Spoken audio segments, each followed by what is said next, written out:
The film begins by showing a beautiful and peaceful residential area, where a family who lives there appears to be an ideal family, happy and prosperous materially. The husband's name is Don, and his wife's name is Mona. They have 2 children named Allison and Andrew.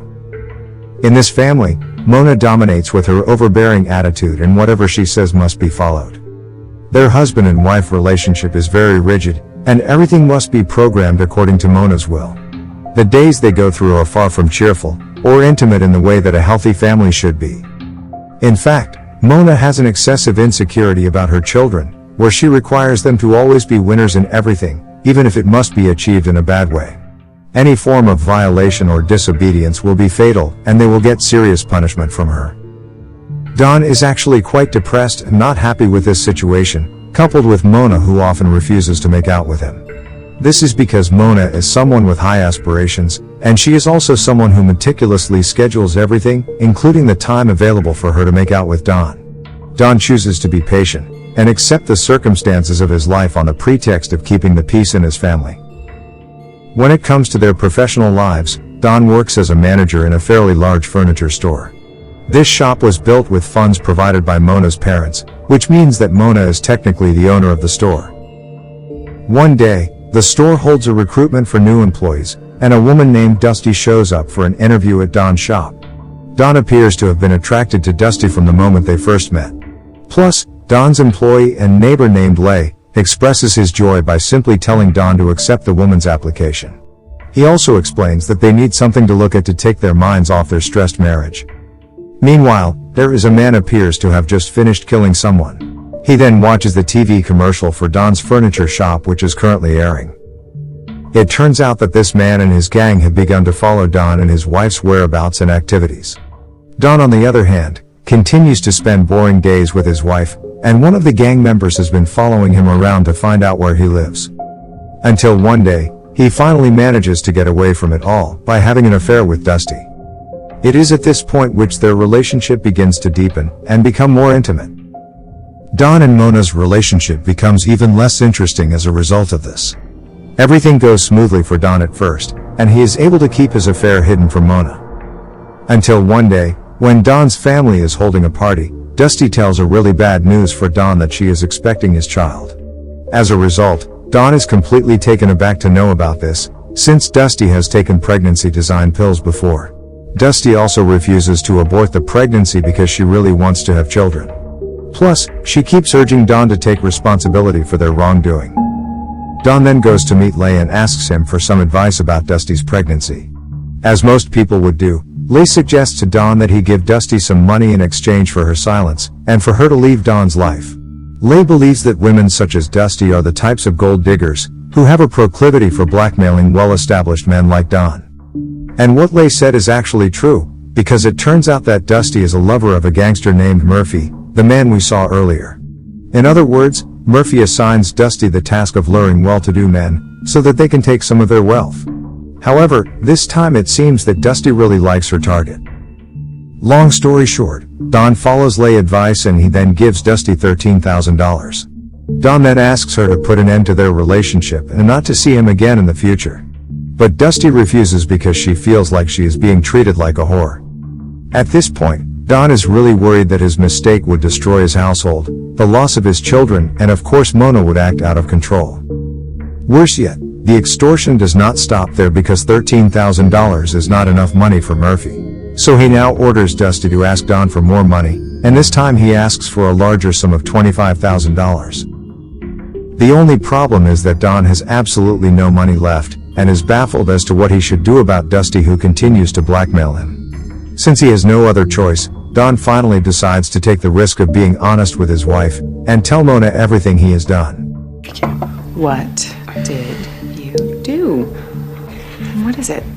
Well, it's not easy to feel like I am. Spit it out! I've been having an affair at the store with Dusty, the salesgirl. Surprisingly, Mona looks a bit calm and responds in a way that Mike doesn't anticipate. Instead, she asks whether Don still loves her, to which Don responds that he loves her and their children very much, and would do anything to correct his mistake. Well, it won't be that simple, as Don will still have to deal with his wife's rage, where Mona begins to bring up everything she's done, as well as all the opportunities she and her parents have provided him. This is the point at which Mona begins to reveal the darker side of herself, by ordering Don to kill Dusty in order for her to stop extorting Don's money. Mona asserts that anyone who dares to interfere with the integrity of her family will die at her hands. Dusty then calls Don for the $20,000 cash, which Mona tells him to accept. At this point, Mona begins to give Don two choices, either divorce, which means Don will lose his wife and children, or the second choice is to follow Mona's instructions to kill Dusty. He is now thinking how he could possibly have the heart to kill someone, but on the other hand, he is also afraid of losing the family he loved. The following day, Mona continues to put pressure on her husband to commit the murder, before Dusty will comes to the office at night to collect the money. Plus, she's even prepared a high-dose drug that will be used to put an end to Dusty's life. Mona is also angry to see Dusty is afraid, and convinces him to fight the people who are trying to destroy their family. Therefore, Don, who has no other option, is forced to follow Mona's plan, and he begins to think of a way to start the action. Later that day, Dusty then comes and is greeted by Don, by giving her a drink that has been drugged. As Dusty drinks a glass of it, she starts to feel strange seeing Don behaving in a weird way. Soon after, Dusty eventually realizes that she has been drugged, and collapses as the chemical in her body starts to react. Oh no! No! Oh God! Oh no! Mona then appears and tells him to place Dusty into the trunk. As they get home, Don still can't bear his fear to begin their next action, and he is shocked to see Dusty, who is still alive. Mona, however, laughs to see this and tells Don to go get the hammer. Don then gives the hammer to Mona, but instead, Mona tells Don to do it to correct his mistake. Don, who is afraid, explains that he is really unable to do so, so Mona tells him to open the trunk and lets her do it. Open the trunk! After that, Dusty's body is taken into their garage for Mona to begin dismembering Dusty herself.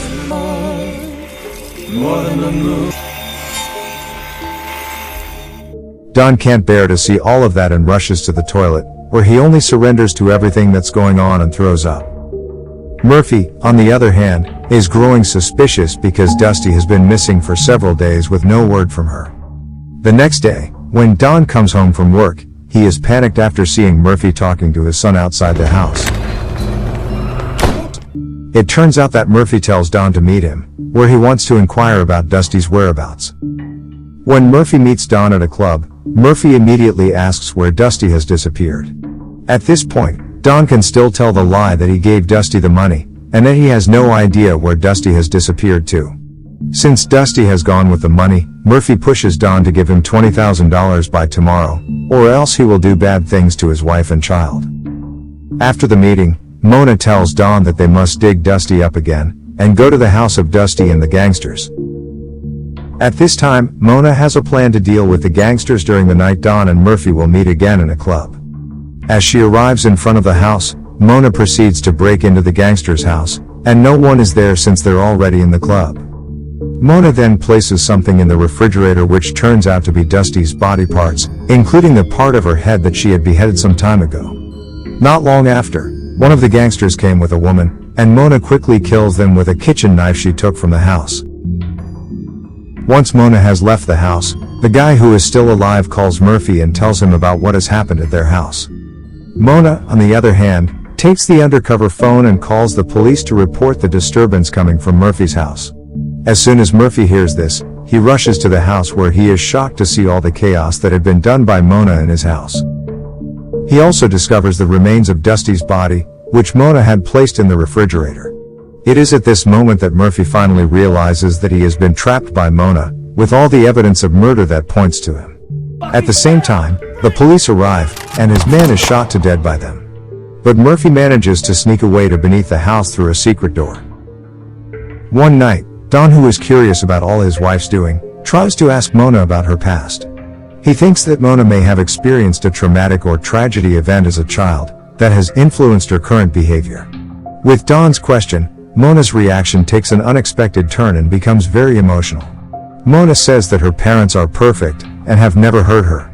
She then swears that if Don dares to ask that question again, she will murder and mutilate him just as she did to Dusty. After all of that incident, Don is now forced to live a life full of paranoia and worry after hearing the threats from Mona earlier. Mona's madness is also getting worse, where she's planning to get rid of Lei's son, who has a large physique and often beats her son in all games. The following day, the police came to Don's house and informs him of the death of his employee named Dusty. The police also says that they managed to catch the culprit, but one of them is still missing. But that's not the point. The point is that someone reported that Don had been to the lodge at Dusty's house. Therefore, Don eventually has no choice and confesses to the police that he was having an affair with Dusty. And Dusty's boyfriend asked Don to pay for it so that Don's actions wouldn't be exposed to Mona. The cop understands Don's situation, and sarcastically says that he doesn't want to find another dead body if Mona finds out. During their conversation, a neighbor's dog suddenly enters their garage, and causing Mona to become irritated. Mona then gives them such a warning of what she will do if she catches the dog on her property again. During Andrew's birthday celebration, Don discovers that the neighbor's dog has been killed and placed in the refrigerator. They are also having a good time with a friendly competition between Andrew and Lei's son, but Mona notices that Andrew is struggling to win the game. As a result, she becomes angry and says that the competition is unfair because she thinks Lei's big son has been taking steroids. Don also sees Mona insulting the child's mother who is suffering from Crohn's disease, and Mona wishes her to shit herself to death. The moment Allison notices that her brother is having difficulty, she quickly grabs the stick and smashes the unicorn until it is crushed. We can see that Allison is Mona's favorite child, and Mona always treats her better than Andrew. Seeing how his son is treated makes Don sad, and he believes that in the future, his daughter Allison will become more and more like Mona. Finally, he decides that it is time to end all of madness from his wife. He then shut off the electricity in his home garage lamp to create an electrical short that would result in a spark. After doing some test, he opens the gas cylinder valve to let the gas escape and fill the garage. He then asks his wife to go to the fridge at garage and get him some beef, while Don will check on the grill. As Mona is making her way to the garage, Don quickly gets out of there and walks away as if nothing is going on. Meanwhile, Mona is in the garage, and when she opens the lamp, an electric spark appears. As a result of the spark, the garage which had been filled with gas explodes, and killing Mona.